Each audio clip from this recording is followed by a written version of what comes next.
আজকালকার বাচ্চাদের সমস্যা যেন শেষই হয় না। কারো পেটে ব্যথা, কারোর রাতে ঘুম নেই, কারোর একটু হাওয়া লাগলেই ঠান্ডা লেগে যায়। তো আজ আমি যেই তেলের কথা বলবো, এটা কোনো ফ্যান্সি ব্র্যান্ড না, এটা কোনো বাজারে দামি অয়েল না। তো ঘরোয়া কিছু 5টা জিনিস যেগুলো আমাদের রান্নাঘরেই পড়ে থাকে, তো সেগুলো বাচ্চার শরীরের জন্য অমূল্য। তো আমাকে অনেক মাই জিজ্ঞেস করে যে এটা কি সত্যি কাজ করে, বা বাচ্চার গায়ে জ্বালা ধরবে না তো, বা কোন বয়সে দেওয়া যাবে। তো আজকের ভিডিওতে আমি সব কিছুই বলবো যে এর ভালো দিক, এর খারাপ দিক, কাদের দেওয়া যাবে আর কাদের দেওয়া যাবে না। তাই ভিডিওটি শেষ পর্যন্ত দেখুন, কারণ শেষে আমি একটা কথা বলবো যেটা না জানলে উপকারের জিনিসও ক্ষতি করে ফেলতে পারেন। তো এই তেল কোনো ম্যাজিকও না, আবার এটা কোনো ওষুধও না, যেটা বাচ্চার শরীরকে প্রাকৃতিকভাবে শক্ত হতে সাহায্য করবে। কিন্তু একটা কথা মনে রাখবেন, সব বাচ্চা তো একরকম না। তো যদি এই তেল লাগানোর পর লালচে ভাব, জ্বালা, সুস্তি দেখো, সঙ্গে সঙ্গে বন্ধ করবে। তেল ব্যবহার করলে মাসল যে পেন হয় বাচ্চাদের, তো সেটা কমতে সাহায্য করে, শরীর ঢিলে করে, ঘুম ভালো করে বাচ্চার।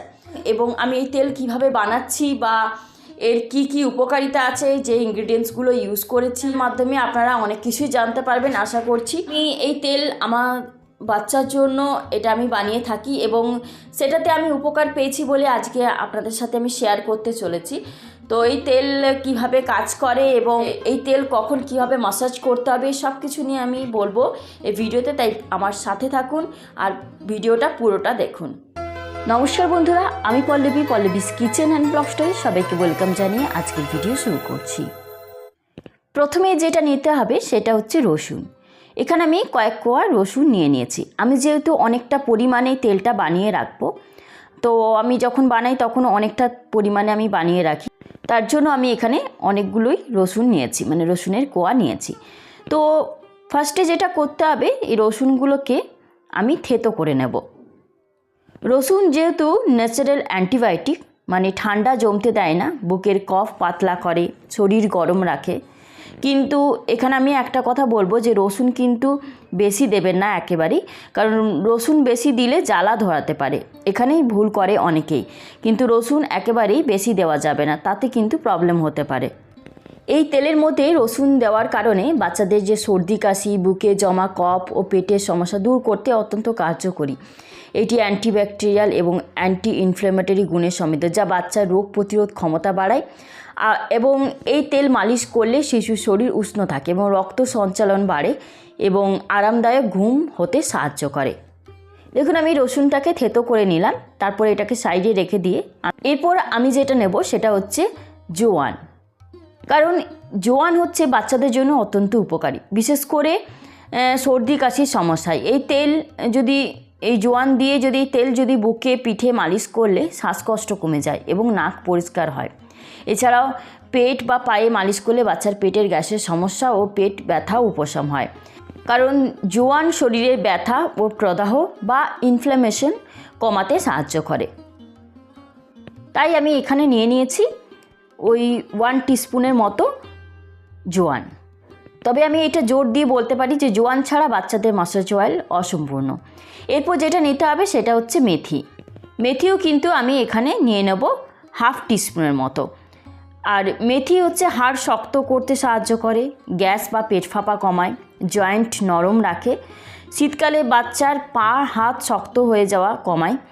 তো যেসব বাচ্চা সারাক্ষণ পা মুড়ে থাকে, মেথি ওদের জন্য ব্লেসিং। তাই অবশ্যই করে এই তেলের মধ্যে মেথিটা দেওয়ার চেষ্টা করবেন। এরপর যেটা অ্যাড করব সেটা হচ্ছে, আমি এখানে নিয়ে নিয়েছি 1 টিস্পুন কালো জিরে। 1 চামচের মতো কালো জিরে আমি এখানে নিয়ে নিলাম। কালো জিরে শরীরের ইমিউনিটি বাড়ায়, ঠান্ডা কাশির প্রবণতা কমায়, স্কিনের র্যাশ বা লালচে ভাব কমায়। আয়ুর্বেদে একে বলা হয় সব রোগের ওষুধ। তো কালো জিরে শুধু খাওয়া জিনিস নয়, বাইরে লাগালেও কিন্তু এটা কাজ হয়। কারণ কালো জিরের তেল ম্যাসাজে রক্ত চলাচল বাড়ে, শরীর রিল্যাক্স করে এবং শুষ্ক ত্বক নরম হয়, এবং মালিশের কারণে বাচ্চা আরাম পায় এবং ঘুম ভালো হয়। ইভেন শরীর হালকা গরম থাকে আর হালকা সর্দি কাশিতে খুব আরাম দেয়। এরপর যেটা করব সেটা হচ্ছে, এদিকে গ্যাসটা অন করে একটা পাত্র বসিয়ে নিয়েছি যেটার মধ্যে আমি তেলটা বানাবো। তো কড়াইটা হালকা গরম হয়ে এলে আমি এর মধ্যে দিয়ে দেব বেশ খানিকটা সর্ষের তেল। আমি যেহেতু এটা অনেকটা পরিমাণে বানাচ্ছি, প্রায় এখানে 200 গ্রামের মতো আমি এখানে সর্ষের তেল নিয়েছি। আপনারা যদি এতটা না বানাতে চান, অল্প পরিমাণে বানাতে চান, তো সেই পরিমাণ অনুযায়ী আপনারা কালো জিরে, মেথি, রসুন আর জোয়ান সেইভাবে অ্যাড করবেন এর মধ্যে। আর গ্যাসের ফ্লেমটা লোতে রেখে কিন্তু তেলটাকে হালকা গরম করে নিতে হবে, খুব বেশি না, যেমন তেল থেকে ধোঁয়া উঠছে এরকম না, এরকম বুদবুদ হবে। এই পর্যায়ে আপনারা এই ইনগ্রিডিয়েন্টসগুলো অ্যাড করবেন। শুধু রসুনটা এখন দেওয়া যাবে না। তো এটাকে আমি 2 থেকে 3 মিনিট মতো ফুটিয়ে নেব, তাও গ্যাসের ফ্লেমটা লো করে। এই তেলটা শুধু ঠান্ডা কাশি হলেই যে ইউজ করবেন সেটা কিন্তু নয়। তো বাচ্চাদের অনেক সময় যে মাসেল পেন হয়, তাতে কিন্তু এই তেল দুর্দান্ত কাজ করে, কারণ এই তেল ব্লাড সার্কুলেশন বাড়ায় এবং মাসল রিল্যাক্স করে।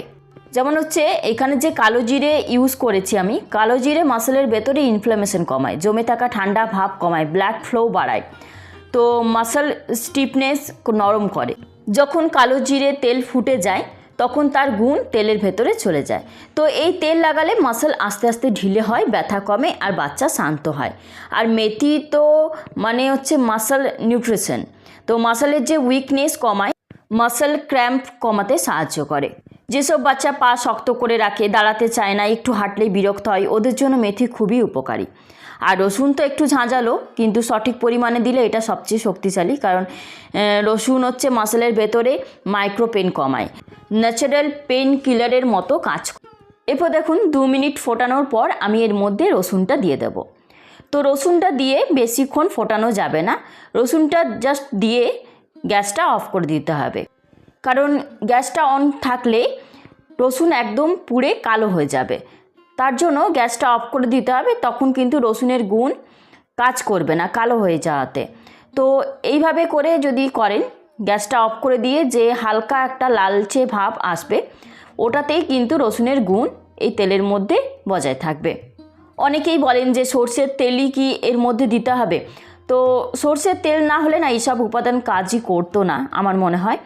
তবে সর্ষের তেলেরও কাজ আছে, যে মাসলের ভেতরে তেল পৌঁছে যায়, ব্লাড সার্কুলেশন বাড়ায়, শরীর গরম রাখে, অন্য উপাদানের মানে গুণ গভীরে ঢুকতে সাহায্য করে। তাই চেষ্টা করবেন যে এখানে সর্ষের তেল ইউজ করতে।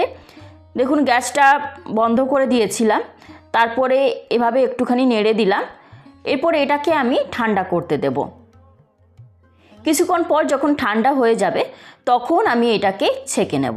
ছেঁকে নিয়ে এটা একটা কন্টেনারের মধ্যে রেখে দেব। এরপর যখন বাচ্চাকে মাসাজ করাবো তখন এটা হালকা একটু গরম করে নিয়ে আমি বাচ্চাকে মাসাজ করাবো। তো মাসাজ করার সঠিক নিয়ম হচ্ছে, স্নানের আগে যদি আপনারা এই তেল দিয়ে মাসাজ করতে পারেন তাহলে বেস্ট, নাহলে রাত্রিবেলায় শোয়ার আগে একটু পায়ে হাতে এই তেল দিয়ে মাসাজ করে দিতে পারেন। তবে এটা সব বাচ্চার জন্য নয়, স্কিন অ্যালার্জি থাকলে বা 1 মাসের বা 1 বছরের কম বয়স বাচ্চার জন্য একটু দেখে এই তেল মাসাজ করবেন। আর এই তেল লাগানোর পর জ্বালা বা র্যাশ হলে সাথে সাথে বন্ধ করে দেবেন, কারণ সব ন্যাচারাল জিনিস সবার জন্য না, কার স্কিন কীরকম রিয়্যাক্ট করবে তার উপর ডিপেন্ড করে। যদি বলেন যে প্রতিদিন দেওয়া যাবে, হ্যাঁ প্রতিদিনই দেওয়া যায়, তবে যদি সপ্তাহে 3-4 দিন দেন তাও হবে। আর শীতে তো ভালো খুবই, গরমে অল্প পরিমাণে তেল নিয়ে মাসাজ করতে পারেন, আর রাতে দিলেও ভালো। তবে আবারও বলছি, এই তেল কোনো ম্যাজিক নয়, এটা কোনো ওষুধও না, এটা বাচ্চার শরীরকে প্রাকৃতিকভাবে শক্ত হতে সাহায্য করে। বাচ্চাদের যে গ্রোথ পেন হয় সেটা কিন্তু অনেকটা কমায়। তো আজ এখানেই আবার চলে আসবো একটি নতুন ভিডিও নিয়ে। ততক্ষণ ভালো থাকবেন, সুস্থ থাকবেন, ধন্যবাদ।